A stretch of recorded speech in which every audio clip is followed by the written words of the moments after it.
अब स्टार्ट कर रहा हूं मैं, अब बोल रहा मैं। गाइस अभी देखिए यहाँ पे ऑब्जेक्टिव्स ऑफ सेबी, महिलाएं देखेंगे यहाँ पे ऑब्जेक्टिव्स ऑफ सेबी। भाई देखो सेबी का नाम पूरा मैं आपको बताता हूँ, सिक्योरिटीज। सिक्योरिटीज मतलब क्या होता है, जैसे स्टॉक्स, डिबेंचर्स, एक्सचेंज, यानी कि एक दूसरे से हम लेते हैं, उसका एक बोर्ड है, यानी उसको रेगुलेट करता है, उस पर जो रूल्स है, रेगुलेशन बनाना या फिर उसको गवर्न करना, कहीं कुछ डिस्क्रिपेंसी यानी कुछ गड़बड़ नहीं हो रही है, ये सब देखना ऑफ इंडिया। इंडिया के अंदर सेबी करता है ये काम। सेबी इसकी शॉर्ट फॉर्म है, इसको बोला गया सेबी, याद रहेगा। ये पहले एक नॉर्मल बॉडी थी, लेकिन हर्षद मेहता स्कैम के बाद इसको एक परमानेंट बॉडी का रूप दिया गया और ये काफी ज्यादा इसको पावर्स मिली। अब इसके ऑब्जेक्टिव क्या रहते हैं, देखो भाई, रेगुलेट करेगा। क्या करेगा?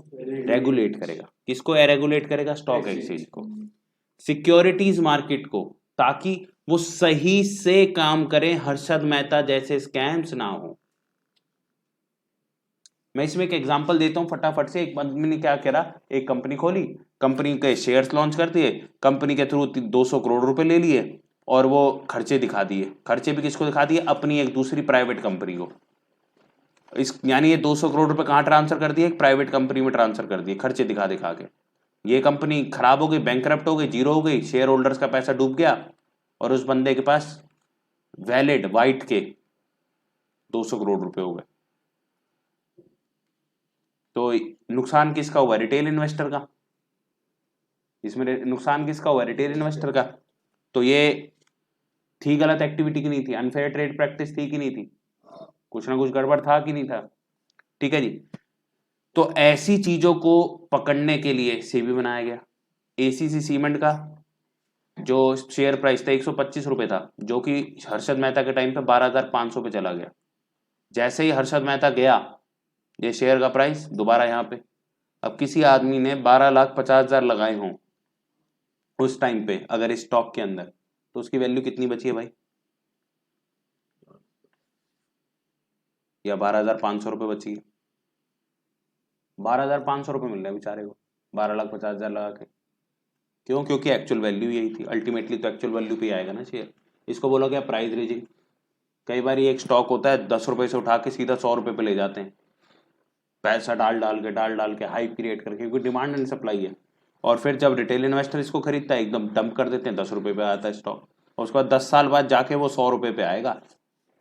तब तक वो पैसा अटक गया उनका, या फिर वो लॉस बियर कर लेते हैं। बात समझ रहे हो? कनेक्ट कर पा रहे हो? हैं? ऐसा कितनी बारी पैसा जो है डूबता है। और प्लेंटी ऑफ रीजंस है जिसकी वजह से सेबी को लाना पड़ा, to protect the rights and interest of investors and to guide and educate them. उनको एजुकेट करो, उनको गाइड करो। ये क्या है? To protect rights and interest of investor. याद हो गया? रेगुलेट किसको करना है भाई? क्या किसके लिए बनाया है इसको? सिक्योरिटीज मार्केट के लिए, स्टॉक मार्केट के लिए। तो उसको रेगुलेट करो, चेक करो भैया सब सही से काम कर रहे हैं, ऑर्डरली फंक्शन। क्या ऑर्डरली फंक्शन हो रहा है कि नहीं हो रहा? क्या बोल रहा हूं मैं? ऑर्डरली फंक्शन हो रहा है कि नहीं हो रहा? चेक करो, पहला बात। दूसरा, प्रोटेक्ट करो। तुम्हें बनाया किस लिए? हम जैसे छोटे छोटे इन्वेस्टर्स को प्रोटेक्ट करने के लिए। हमको प्रोटेक्ट करो क्या प्रोटेक्ट करो? हमारे राइट्स प्रोटेक्ट करो, हमारे इंटरेस्ट प्रोटेक्ट करो। किसी प्रकार की मेल प्रैक्टिस ना हो, जैसे कि price raising, insider trading. Movie नाम है बाजार, ये सैफ अली खान की मूवी आ गई थी, ये देख लो। इंग्लिश मूवी है एक, वुल्फ ऑफ वॉल स्ट्रीट, अकेले में देख लो। ठीक है, ये सब मूवीज क्या है? ये साफ दिखाती हैं कि कैसी कैसी एक्टिविटी स्टॉक मार्केट के अंदर होती है पर्सनल बेनिफिट के लिए, और जिसमें लार्ज अमाउंट ऑफ पीपल का नुकसान होता है। यस और यस? हाँ जी दीदी, समझ पा रहे हो? प्राइस रीजिंग वगैरह भी। To and promote fair dealings in the market, यानी कि प्रिवेंट करो trading malpractices, trading malpractices. To develop and enforce a code of conduct, यानी कि रूल्स एंड रेगुलेशन का एक पर्चा। भैया सबके पास डालोगे, तुम ये गलत काम करोगे तो तुम्हारे ऊपर पेनल्टी लगेगी। किसके पास? इंटरमीडिएट। अब देखो मेरा शेयर खान में अकाउंट है मान लो, और शेयर खान वाले मेरे कुछ पैसे काट ले बिना बात के, और मेरे को पता भी नहीं लगेगी, इतने सारे खर्चे होते हैं। तो मेरा थोड़ा थोड़ा अगर रोज का एक एक रुपए भी काटेंगे ना, तो मेरे को मिट्टी पता नहीं लग रहा, और वो हर अकाउंट से एक एक रुपए काटे, उनको करोड़ों रुपए इकट्ठे हो जाएंगे। पर क्या कर सकते हैं वो? ऐसा ऑडिट होता है, और एक ऑडिट में पकड़ेगा पूरा लाइसेंस कैंसिल हो जाएगा, कंपनी खत्म।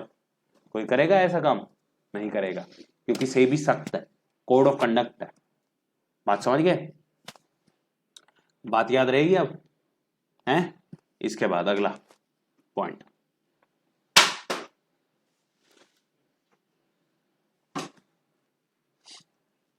तो 4 पॉइंट थे सेबी के, ऑब्जेक्टिव के, याद हुए कि नहीं हुए?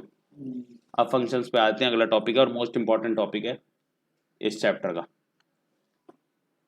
सबसे पहला है रेगुलेटरी फंक्शन, क्योंकि रेगुलेट करता है वो किसको? सिक्योरिटीज मार्केट को, उसके इंटरमीडियरीज को, कोड ऑफ कंडक्ट चलाता है। दूसरा प्रोटेक्ट करता है किसको? हमारे इंटरेस्ट को, हमारे राइट्स को, किसके? हम कौन है? इन्वेस्टर्स के, ठीक है। और तीसरा क्या है? Development function. देखो पैसे के बिना क्या देश बढ़ पाएगा? आंसर है नहीं। आपको पता है इंडियन स्टॉक मार्केट के अंदर जो लोग लगे हुए हैं वो सिर्फ हार्डली 5% भी नहीं है, जबकि अमेरिका की स्टॉक मार्केट में 15 से 20% उनकी जो पॉपुलेशन होती है वो लगी हुई होती है। ये हार्डली 5% कह रहा हूं मैं, 2% भी नहीं है। जिस दिन ये 5 हुए, इंडिया का पॉपुलेशन का पैरामीटर पता है ना तुम्हें, जिस दिन ये 5 हुए वो इसके 15-20% से भी ज्यादा होगा। और जब वो पैसा लगाएंगे तो सोचो मार्केट कहाँ पहुंच जाएगी। बात समझ पा रहे हो? तो उसके लिए भैया सेबी को आपको डेवलपमेंट फंक्शन करने होंगे, सेबी को प्रमोशन करनी होगी, सेबी को बताना होगा लोगों को। आपने देखा होगा एक टर्म, एक ऐड आती है बार बार, म्यूचुअल फंड सही है। ये सरकारी ऐड है ये, पता है आपको कि म्यूचुअल फंड सही है। अब अगर म्यूचुअल फंड सही है, ये बोल रहे हैं, क्यों बोल रहे हैं? ताकि जिन लोगों को स्टॉक मार्केट नहीं भी आती, उनको नहीं पता कि स्टॉक में डालना है, तो भैया प्रोफेशनली मैनेज्ड पोर्टफोलियोज हैं उनमें डायरेक्टली आप पैसा डाल दो, वहां से आपको एक परमानेंट रिटर्न जो एफडी से ज्यादा का होता है वो आपको मिलता रहेगा। ठीक है भाई, क्लियर बात? तो ये स्टेप लिया सेबी ने ताकि ज्यादा से ज्यादा पैसा मार्केट के अंदर इनफ्लो हो सके। समझ पा रही हो दीदी भैया? ठीक है भाई, आ जाओ। रेगुलेटरी फंक्शन, सेबी रेगुलेट कैसे कर पाओगे? किसी चीज को रेगुलेट करना है तो पता भी होना चाहिए ना वो चीज है। तो सबसे पहले आपको क्या करना पड़ेगा बेटा? रजिस्टर करना पड़ेगा, आपको रेगुलेट करना पड़ेगा। किसको? कौन कौन है मार्केट के अंदर? स्टॉक ब्रोकर है, स्टॉक ब्रोकर के नीचे सब ब्रोकर है, और जो छोटे मोटे प्लेयर्स है मार्केट के अंदर। ठीक है भाई, स्टॉक ब्रोकर है, सब ब्रोकर है और other players in the market. याद हो गया? रेगुलेट एंड रजिस्टर, पहला पॉइंट याद हो गया। दूसरा point, SEBI registers and regulate the working of collective investment scheme, यानी कि म्यूचुअल फंड्स। सेम ही पॉइंट है, बस अब ये म्यूचुअल फंड्स आ गए इसमें, यानी कलेक्टिव इन्वेस्टमेंट स्कीम, सबका पैसे इकट्ठा करेंगे। तीसरा, it regulates takeover bids by company. इसका एग्जांपल क्या है? मान लेते चिराग ने एक कंपनी खोली, 300 करोड़ रुपए लोगों से ले लिए शेयर्स के माध्यम से, और इस कंपनी को ये भव्य को भेज दी। भव्य इसका दोस्त है जिसमें इसने कंपनी खोल रखी है, और इसमें इसका भी हिस्सा है, चिराग की वाइफ का।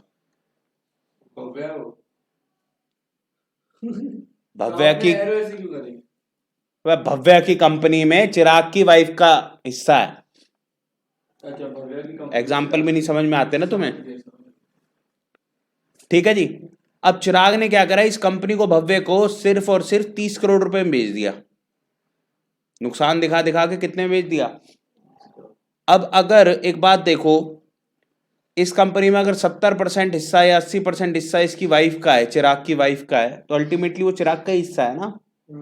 सोची समझी साजिश है। अब 270 करोड़ रुपए का तो अल्टीमेट फायदा कर लिया इन्होंने बैठे बिठाए, उसमें अगर 80% बेचता है तो फायदा हो गया। भव्य भी इसका छोटा भाई है तो उसका भी फायदा हो गया। अल्टीमेटली नुकसान किसका हुआ? 270 करोड़ का, रिटेल इन्वेस्टर का, जो इन्वेस्टर है छोटे छोटे। तो टेक ओवर बिड्स जो है कंपनीज की वो भी देखी जाती हैं। वो कौन रेगुलेट करता है उसको? सेबी। यानी सेबी रजिस्टर रेगुलेट किसको करता है? सबसे पहले स्टॉक ब्रोकर, सब brokers and other players in the market. It also regulate and register the collective investment scheme like mutual funds. और तीसरे नंबर पे टेक ओवर बिड्स को भी देखता है। सेबी बार बार इंक्वायरी और ऑडिट करता है स्टॉक एक्सचेंजेस की, बीएससी और एनएससी। 2 स्टॉक एक्सचेंज होती हैं हमारे, ऐसे तो बहुत सारी है, मेजरली 2 हैं, बीएससी और NSC, Bombay stock exchange, national stock exchange. इनको भी करता है। सेबी लिवाई करता है फीस, पेनल्टी, अदर चार्जेस। अगर आप कोई भी ऑर्डर नहीं मान रहे हो, कॉन्ट्रावीन कर रहे हो, उसको आप नहीं मान रहे हो, ऐसे ऐसे कर देगा सेबी आपको, चार्ज लगा लगा के। It regulate the business on stock exchange through rules and regulation. तो अब मुझे एक बात बताओ, जो पहले 4 पॉइंट मैंने पढ़ाए क्या ये याद हो गए? वैसे तो ये दोनों भी याद हो जाएंगे, बट मिनिमम 4 तो याद हो गए। याद हो गए कि नहीं हो गए? 2 पॉइंट तो रेगुलेटर रजिस्टर से हैं, एक takeover bid by the companies है, एग्जांपल मैंने उसका दे दिया है तुमको, और एक कंडक्ट करते हैं inquiries audit of stock exchange यानी बीएससी एनएससी। ठीक है भाई, पेनल्टी लगाएंगे अगर आप बात नहीं मानोगे। और कैसे रेगुलेट करती है? Through rules and regulation, code of conduct. अब आती है प्रोटेक्टिव फंक्शन, कैसे प्रोटेक्ट करती है? It prohibits all type of fraudulent and unfair trade practices like price raising, prospectus etc. It prohibits insider trading and imposing penalties for such practices. याद हो रहा है? इजी है। It undertakes several steps like issue of booklets, campaigns etc. for investors protection. काफी सारे booklets वगैरह ताकि आपको पता हो आपके पास क्या राइट्स है। It promotes fair practices and code of conduct in the securities market. Promote करता है कि फेयर प्रैक्टिसेस हो, म्यूचुअल फंड सही है, और नीचे लास्ट में उनको बोलना पड़ता है it is subject to market risk, कि मार्केट का रिस्क है। ये बात समझने को, मार्केट किसी की पता नहीं है कब ऊपर कब नीचे जाएगी, तो ऊपर नीचे हो सकता है। लंबे समय के लिए करोगे तो पक्का प्रॉफिट ही होगा क्योंकि मार्केट ऊपर जाएगी। बट आपको लग रहा है कि मैं आज लगा दूंगा और एकदम से 50,000 प्लस तो और एकदम से जीरो हो गया, तो पॉसिबिलिटी है वो। तो आप ये बात जान के चलें, समझ के चलें। बात समझ पा रहे हो? करेक्ट कर पा रहे हो? तो ये समझ में आ गए। इसके बाद डेवलपमेंट फंक्शन, ये ट्रेनिंग करते हैं इंटरमीडिएरीज की। मान लो कोई नई, जैसे पहले देखो, पहले कागजों पे काम होता था, फिर ये डीमैट अकाउंट खोले इन्होंने, फिर अब ऐप आ गए, तो भैया बीच वालों को आपको एक्सप्लेन भी तो करना पड़ेगा ना सिस्टम, क्या है क्या नहीं है, तो उनको ट्रेन भी करना पड़ेगा, है तो ट्रेनिंग। इसके बाद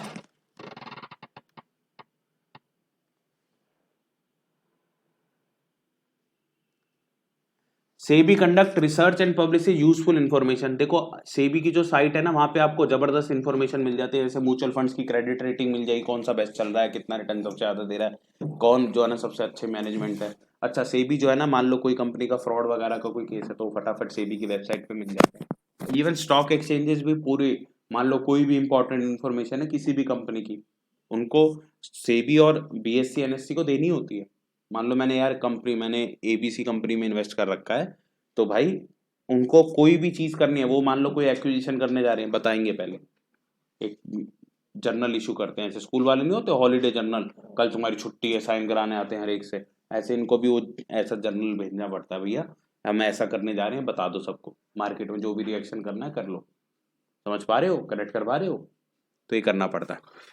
इसके बाद SEBI undertakes a number of measures to develop the capital market by adopting a flexible approach, और ये कैपिटल मार्केट डेवलप करते जा रहे हैं। फॉर एग्जांपल देखो, हमें क्या चाहिए मार्केट के अंदर? इनफ्लो ऑफ कैश चाहिए। इन्होंने MCX बना दिया जहां पे कमोडिटी एक्सचेंज करते हैं, इंडियन एनर्जी एक्सचेंज बना दिया, इवन पावर भी एक्सचेंज होती है। ठीक है, ये तो चलो सेबी ने नहीं बनाया, ये डायरेक्टली बनी है कंपनीज, या फिर ये जो है इसको तो रेगुलेट करता है सेबी। ठीक है, अब सेबी क्या करता है? सेबी ने म्यूचुअल फंड जैसी चीजों को स्टार्ट करवाया। सेबी ने कहा कि तुम SIP भी स्टार्ट करो, ताकि ज्यादा से ज्यादा जो है पैसा, जो छोटे छोटे इन्वेस्टर्स हैं उनका पैसा मेन मार्केट लाइन में आए, जिससे कि ग्रोथ बढ़े देश की। क्योंकि पैसे के बिना क्या आप इंडस्ट्री सेटअप कर सकते हो? पैसा आ जाए तो इंडस्ट्री भी सेटअप हो जाती है, और इंडस्ट्री सेटअप होगी तो इंडिया की ग्रोथ भी हो जाती है। तो ये पूरा समझ में आ गया अच्छे से? पक्की बात है 100%।